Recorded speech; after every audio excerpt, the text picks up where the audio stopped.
Bonjour à tous, je suis Didi Stone, ambassadrice du FONAREV. Je suis ici à Kinshasa en ce 2 août pour la journée de commémoration du Génocoste. C'est un événement patriotique qui fait en sorte que nous puissions porter la voix de tous ceux qui ne nous entendons pas. C'est toujours très important de montrer à nos frères et sœurs qu'ils ne sont pas seuls. Comme le dit bien les slogans, plus jamais seuls. Des fois on se dit, mais est-ce que c'est possible ?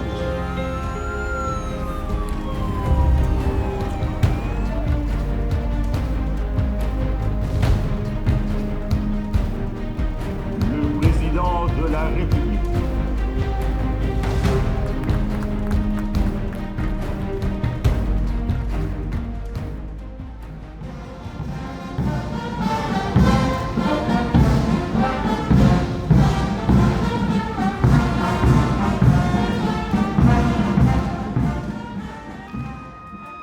Puissent les âmes des disparus reposer en paix et que leur sacrifice nous inspire à bâtir un monde plus juste, plus équitable et plus humain.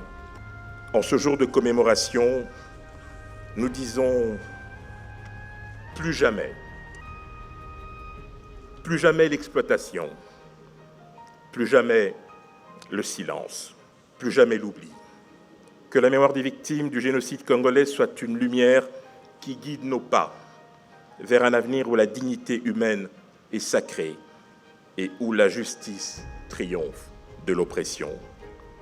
Nous nous souvenons, nous honorons et nous agissons.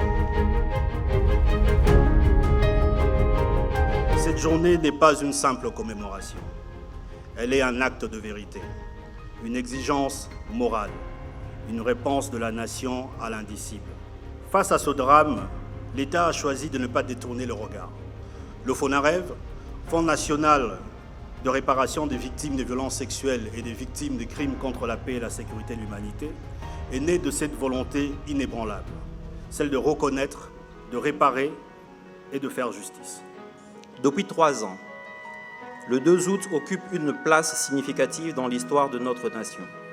L'objectif est clair, briser le silence coupable, construire une mémoire collective, restaurer la dignité, rendre justice, accompagner les survivants et soutenir les réformes susceptibles de promouvoir et de garantir une paix durable.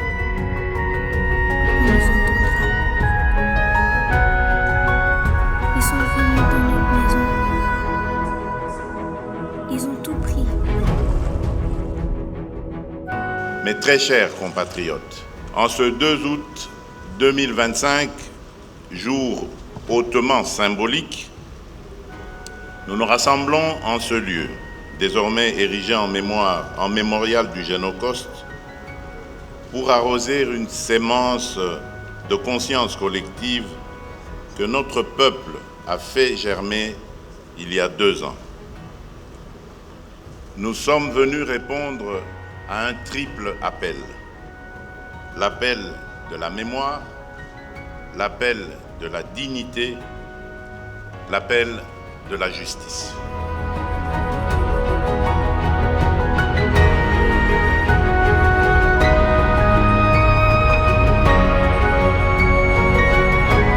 Plus jamais seul.